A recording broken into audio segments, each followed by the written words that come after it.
Welcome to the Art of Rebounding, where setbacks are setups and your bounce back is your breakthrough. I'm your host, Harold Lefty Williams, former pro athlete, motivator, and believer in second chances. Each week, we'll dive deep into stories and strategies built on positioning, persistence, and purpose to help you rebound, you rise, and reclaim your next chapter. This isn't just a podcast. It's your permission to rise again, and this time with purpose. Listen, I'm so excited about today's episode. I'm sitting here with my sister with I think she's one of the GOATs because just a super duper beautiful heart and everything that she does is with excellence. She is I'm going to read this. I don't want to get this wrong. Okay. She is the LA Sparks ambassador, Cal State LA coach, NBA G League elite NBA summer league coach. Fashion specialist, a woman of the arena. Yeah. Stand up. You know what I mean? Tell somebody that knows somebody that knows somebody that to tell somebody to come on and tune in to this podcast. Introducing Sabrina White. Yeah, thank you for that, brother. So happy. I'm excited. Thank you. I'm excited. Listen, we just gonna dive right into it. The art of rebounding is about positioning. It's about purpose. It's about persistence. And you can't be an athlete without understanding all of those principles. You know, you understand all those principles. Right. But people always look at the things that we've been able to do in our life to be successful, to put ourselves in positions that we've been able to do at a high level, yes, and to be able to affect change with people who are trying to climb to the levels that we've been able to get to. But they don't understand the story behind that. Yes. So behind that mountain, tell us some of the steps you had to climb to be able to say, yeah, no, this is what I do. Because they see you courtside, yeah, but they don't know the work that you put in, because you be flying courtside from head to toe, especially the footwear. Your foot game is serious. Man, I had to do it today. I was just going to come out here, wear some heels, and I said that just wouldn't be me, dealing with my brother over here. He'd be like, where the kicks, where the unreleased is at. So definitely want to step out today. Yeah. No, but, my story starts at 5 years old. Mm-hmm. My father was a coach. He coached football. And I knew that bug bit me early. Mm-hmm. And I knew it wasn't going to be football. So my life was like looking and searching, like, what sport was it going to be? Mm-hmm. And then I was just looking at TV, Channel 2, and Tennessee, the Vols are playing Rutgers. And I saw two women. I saw Dr. Wnba Stringer, mm-hmm, and I saw Pat Summit coaching courtside in business suits. And I was just like, that's it. Mm-hmm. Just the command of the arena and sold out crowds of watching women's basketball before there was no WNBA at the time. Mm-hmm. So just to say that I wanted to do that, I just knew that those women meant business. Mm-hmm. And for me, the courtside vision was women leadership in business for me through sports. And that was early at 5. So that climb, that backward notion of figuring out, I didn't grow up with all the tutelage of all like the elite coaches. Right. I felt like that was answered in my prayers from God. Where I said I want to be the greatest coach of all time. And so God goes, okay, instead of just gifting you with all this talent, I'm going to take you through every level. And you're going to figure this out. You're going to go through your trials and tribulations. You're going to learn angle in, angle out, mm-hmm, to get the rebound. Mm-hmm. If it's going to come off, take a 3 on one side of the floor, the odds are going to show it's going to be coming off long on the other side. Yep. It's the same thing with how I approach everything in my life and the opportunities. I could fast forward and we could talk about doing the NBA G League Elite Camp, mm-hmm, last summer.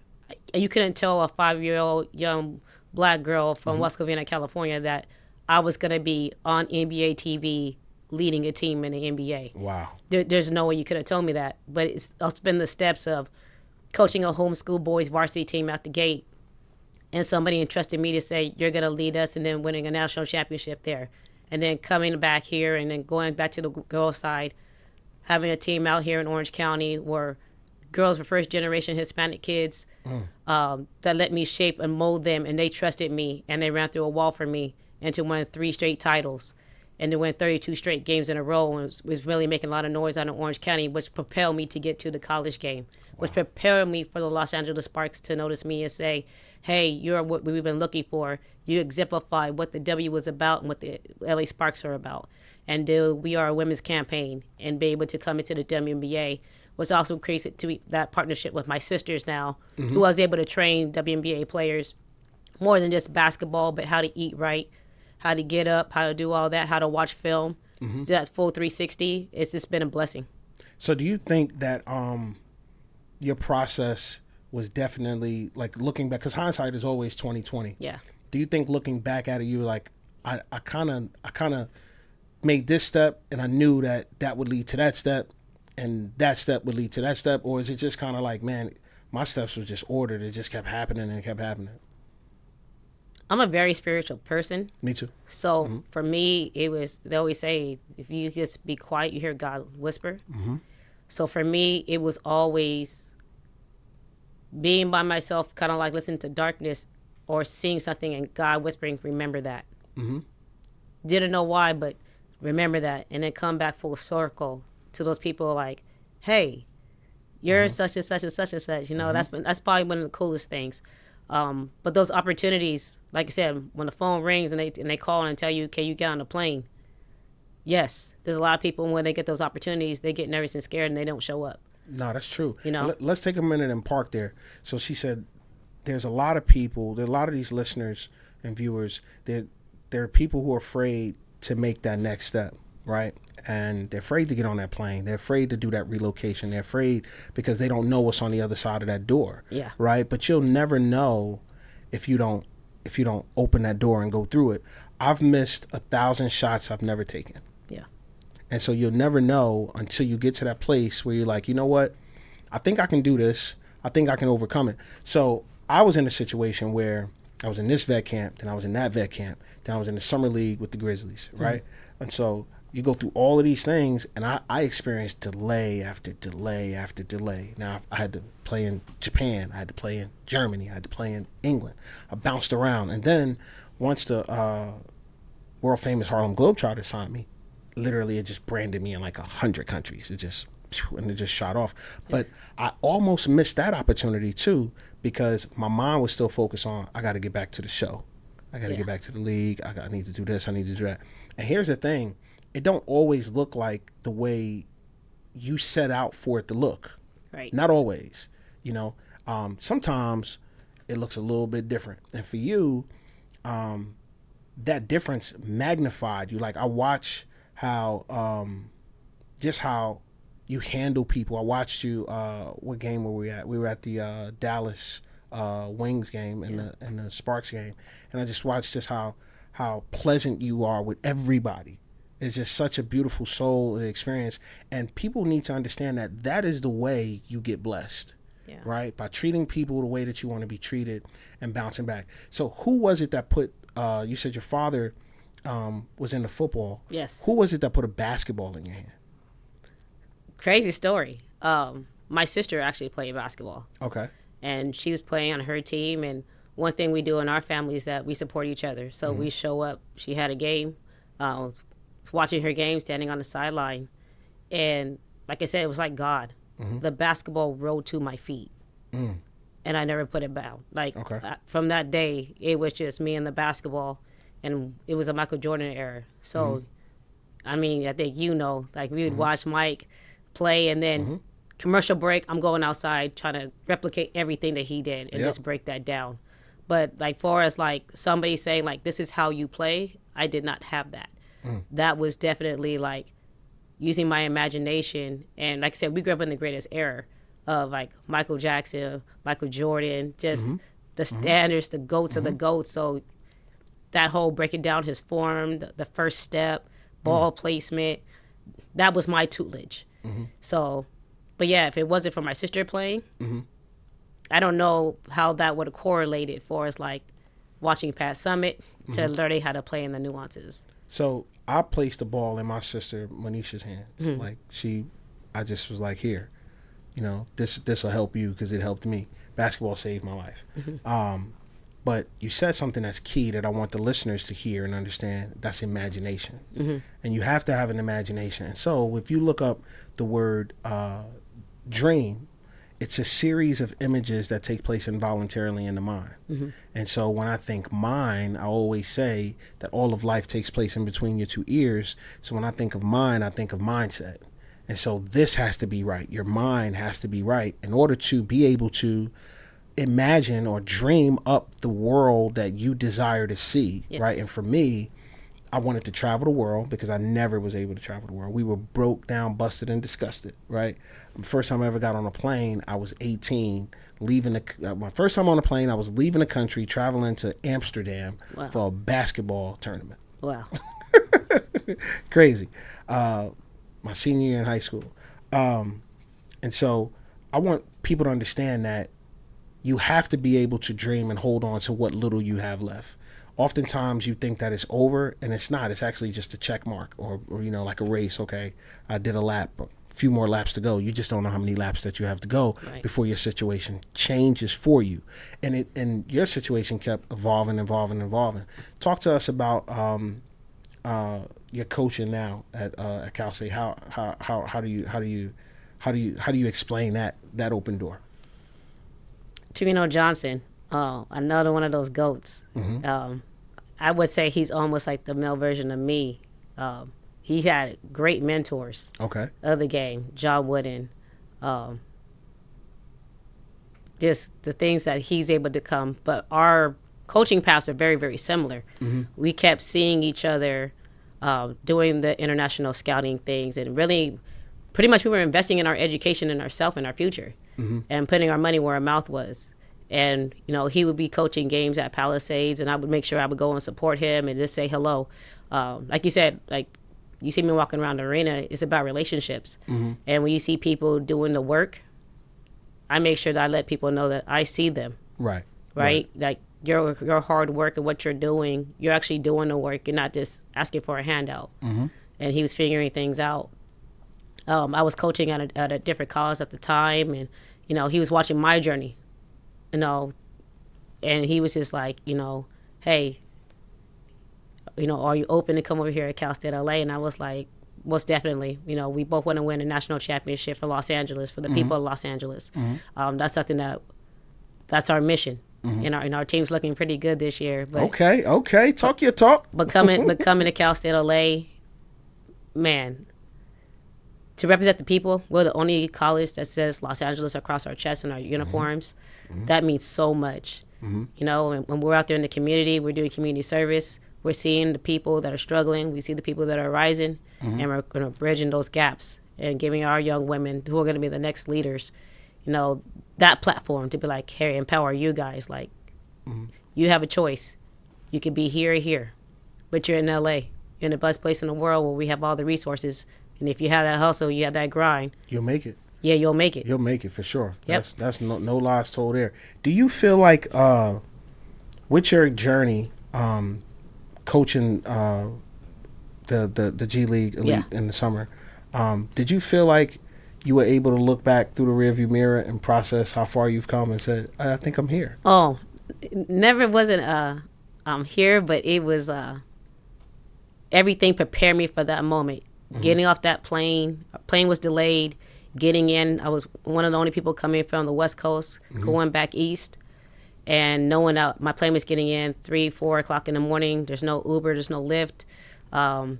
Trying to get to the hotel, mm-hmm. and just knowing the first day I was going to get there in front of all the NBA coaches as a mm-hmm. female. There wasn't very many females a part of us.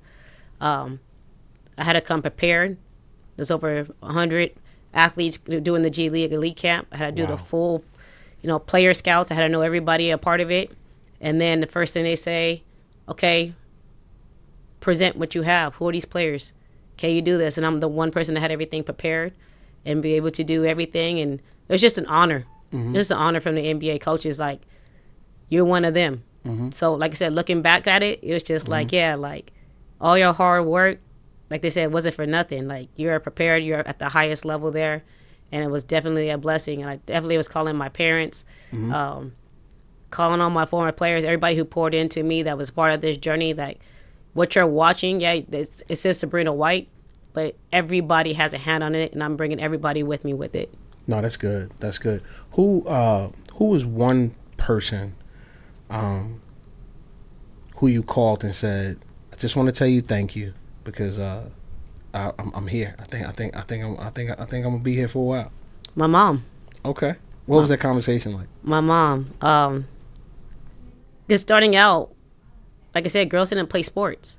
So for me to even play basketball, my godfather was the one that told my mom, was just like, hey, invest in this basketball camp because this is how she could play for college. Growing up, my mom, she supported me the whole way. You know, it took for her to get to that because it was kind of a different thing about this basketball thing that you're doing. But once she saw my love and passion for it, she's all 100% behind it. I'm like her twin. So, you know, to be there, and I was just like, hey, like, your baby, the baby that she dreamed of in her dreams, like, I'm here in the NBA, turn the TV on to NBA TV, and you can see me. That's beautiful. That's beautiful. Your top 5, we have, like, your Avengers, the people who don't know how to fail. Your Navy SEALs, the SEAL team, they getting it done. Who's your top 5, be it in sports, be it in life, that you'd say, yeah, I'm rolling with them on any day of the week? Ooh, okay. I'm gonna put a blend of all of it. Okay, I like that. It. So these are the people I kind of look at, and I take, I study them, and be like, whatever, they're excellent in what they do. Number 1 would be Oprah. Okay. Coming from not a bad study, by the way. Yeah, coming from Mississippi, her backstory. People looking at her as a woman saying, how dare you command or ask for this type of money? So she bought the building and created her own and continues to give back. So definitely Oprah would be number 1. Number 2, Barack Obama. Yes, you can. Yes, you can. Yes, you can. And, you know, he springs from Martin Luther King, but I would almost put them together. But Obama really, he really put that dream to the vision now into our eyes, that 2020. He made it reality. He made you feel something. 3, Michael Jackson. You know, Mike, everybody thinks about the music. Everybody thinks about the performance. I think about Michael Jackson, the businessman, who bought people's publishing and made sure he gave back to the black artists that their art was being stolen from. And became, those guys were able to feed their families. That's what I study for him, his business mindset. His whole family is great. Shout out to the Jackson family. Yeah. I got a chance to get to know them about 4 years ago, almost 5 years ago. Great family. And I got an opportunity to tour the house in Havenhurst. And TJ, shout out to TJ, Tito's son, took me to the studio where Mike did Thriller. Yeah. So it was pretty cool. But I'm sorry, go ahead. Basketball-wise, women basketball-wise, they're a split for me. Okay. There's a split, too. One is Cheryl Miller. Okay, yeah. Cheryl Miller was everything to us growing up, being from Los Angeles. She cold. Yeah, you know, just knowing the science. You know, she tore her ACL, and that's why she was able to play pro. You know, at an early age, her legend ended there. But yeah, just everything what she's done between being a player, being a coach, being a commentator, and doing it well on both sides. And just giving still to the game of women's basketball, and still being present and still giving to the younger athletes. The other one is Lisa Leslie. Yeah.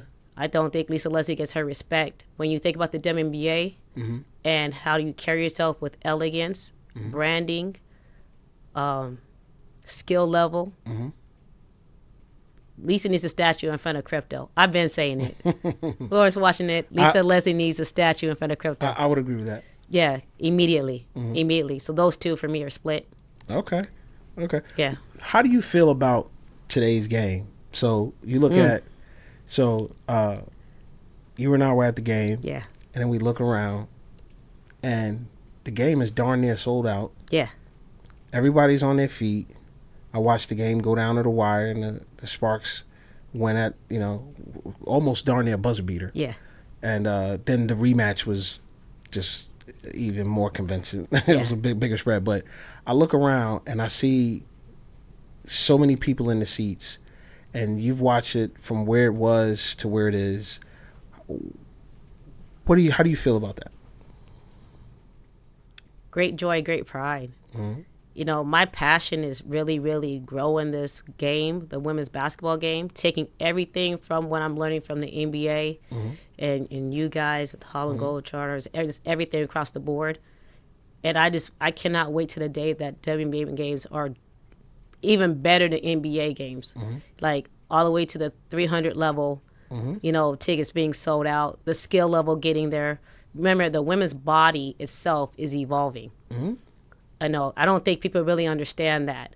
Like women's basketball, far as women's body and movement, is probably about 200 BCs behind men in the evolution part. So just seeing just how Paige Beckers moves on the court, I mean, you're looking at like mini Kyrie.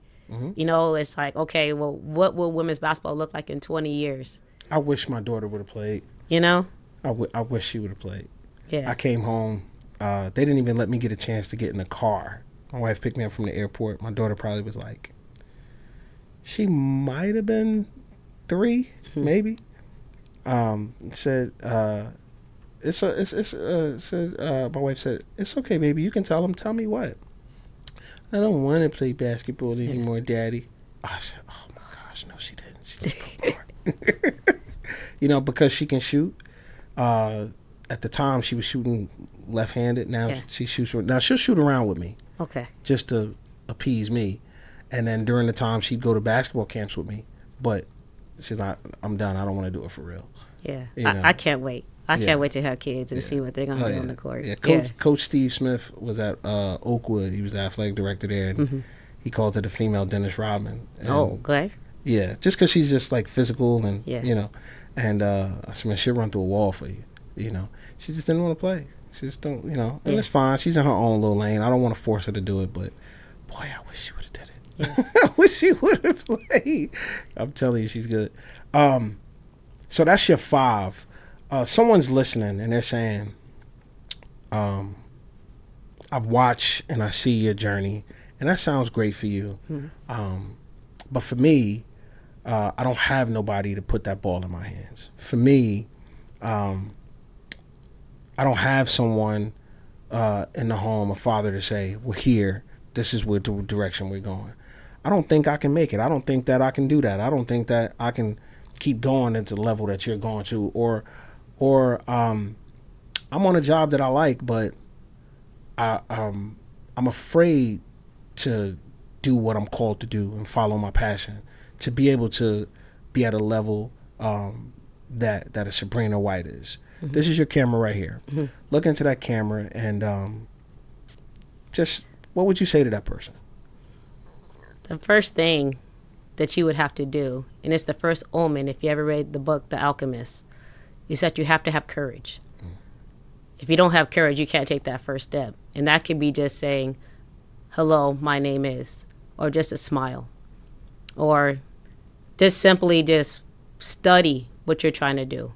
But you can't be afraid. Like if you have courage, that's your first step. And then when those opportunities come, have the courage again to keep stepping through the doors. That's good. Listen, you heard that from the Sabrina White. I'm so excited about your future. I'm so excited about your now. There's very few people that you meet in your life that are genuine and that don't take the present time for granted. If you find 3, the scripture says that you're a blessed person, right? I'm blessed to know you because I'll never take that for granted at all, period. It's hard to find genuine people who are genuine, don't want nothing for you, don't have an ulterior motive. I believe I said that word right. And just genuinely, you can see the light is all over them. Like they just gonna do more and more special things. Yeah. And I'm excited about your future. 3 trillion%. Yeah, thank you so much. Is there anything you want the listeners or viewers to know? I would just say, keep having the Courtside vision. Our motto at Courtside is follow through. So keep having the courage and follow through everything that you believe in and in your dreams. Okay. One last thing. I'm going to ask you a rhetorical question. I know the answer to this question. Who do you have winning this season in the W? For the W? Yeah. The Minnesota Lynx Yeah. But I do know the Las Vegas Aces are coming. You shocked me with that answer. They're coming. You stumped me. I did not think that was the answer. You think they're coming? They're coming. Really? Asia Wilson. Yeah, I mean, is coming. She's a problem. Yes. Yeah, she's a problem. Yeah, no, she's a problem.